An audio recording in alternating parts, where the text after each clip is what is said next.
Hey, this is Tilak. Welcome back to System Extract tutorial. In today's lesson, we will look into the fast formula. We see how that fast formula is developed. For that, we have to get the fast formula name. We get into data exchange and extract definition. We go to our extract, which is a demo, design. We go to the record. Record says this extract. Okay. Now we'll see, depending on the time, we look into that one or two. We take both names and we go to the this one and take the name. Now we go to the fast formula screen. There are many ways you can navigate to that. The easiest way for me is going through compensation, which is I'm more like comfort with compensation. Fast formula. You can like use any way you want, Okay. Now I'm giving the name here. Search. Okay. About that. Okay. Okay. Now I'll click onto that. Okay. Now this is a fast formula type is called extract record. You can find out the type. Okay. Now what we do here, this is how the fast formula developed. Basically, they are using all this. They are doing if you are looking at here, these are the inputs are used for this formula type. If you are looking at here, you know that they are passing effective date, start date, legislative data group ID, payroll action ID, baseline online, date from email, date to. There's a lot of inputs are used. So by these, you know that for this, what are the inputs are coming in. Okay, and this is since this is the email details. Okay, this is inputs are used here. I think per ext history is supposed to be type and all. Not a, it's supposed to be DBIs. This is what I believe is a DBIs. Okay, now when you are going here, they are creating a array called empty text. Okay, empty text, and if it is not defaulted per ext history email data from, we are looking at here per ext history email date from is not defaulted. The date is not this one, this is a default. It is not defaulted. They put the value into that. Okay.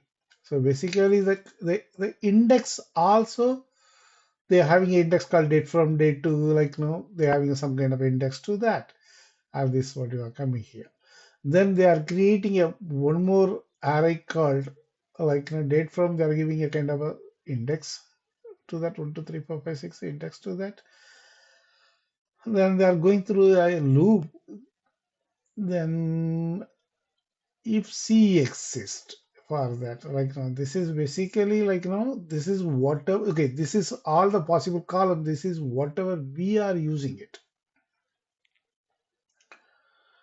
Okay, that whatever the mail is coming from that, this is, and according to they're putting in, they are archiving it. When they are archiving it, then that flushing the archive, probably that is what is going to write into that table or whatever. So this is a function, right? And we are looking to the function to see what this is doing here. They're having an action information and the C and the D. So basically they're going to loop through, they are archiving it. And why do they have to do one by one? Why can't they do it together? I don't know. Anyway, you are looking into the function. And they are basically flushing the archive. Probably this is going to commit the data. Then they're returning. They're not returning anything. This is the formula. Okay.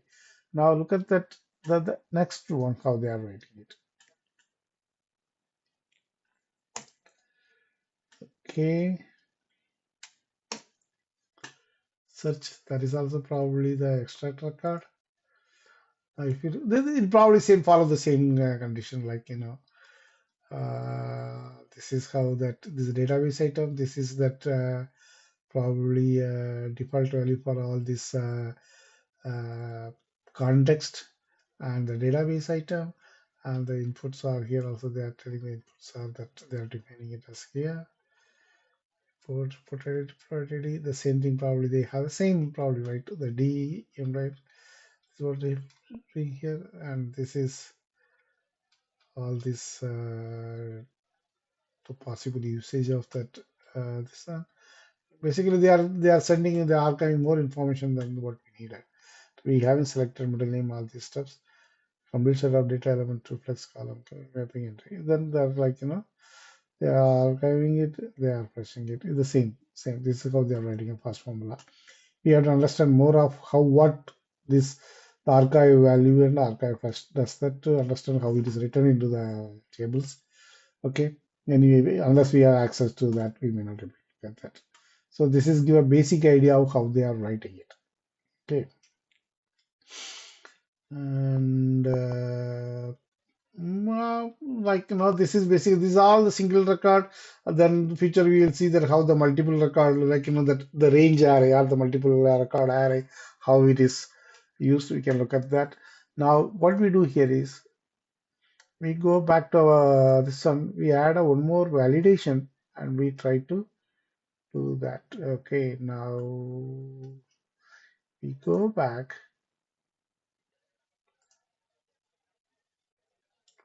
I'm going to design. I'm going to email.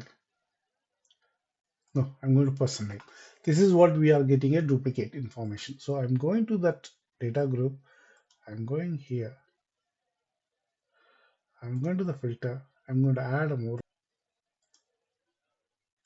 Okay, advanced. Actually, supposed to by default it goes to advanced. I don't know what it's. Okay, now what I'm going to do here is I'm going to say and. I know it is coming from ppnf name type equal to ppnf. Okay, name type equal to global. So basically what I'm trying to say here is the ppnf name type should be a global. Okay.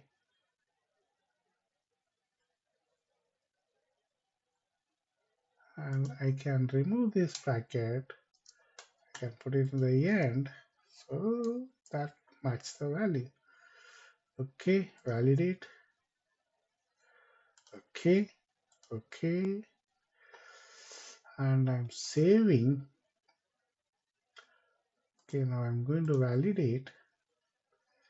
So that is fine. Now I'm going to back. Now I'm going to run the first formula, cancel. Okay, I'm going to run it. Okay, demo test 001 0204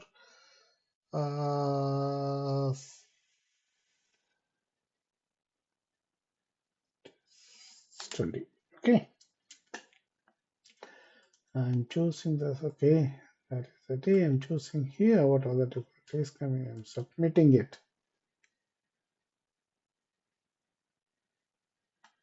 So when I refresh, I should get a extra card.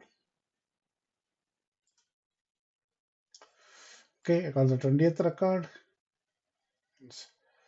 Now let me see the instances to see how it is running. Okay, it is executed. Now we could delivery option. We download the file. Okay, that is 2. Now I open the Firebox. Then go to. Okay, now the parameter, everything coming here. If you are looking at that, you see the person name instead of 2 record, you get only 1 record. So basically, this is one way you can validate. Okay.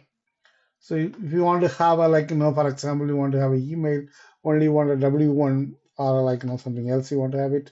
If you know the column name, if you know the route, the SQL which is from the user entity, if you know the column name, then you can do any validation you want. Okay, that's all for today. In our next lesson, we create the whatever we did by whatever we got by template, we create it manually. Okay, bye.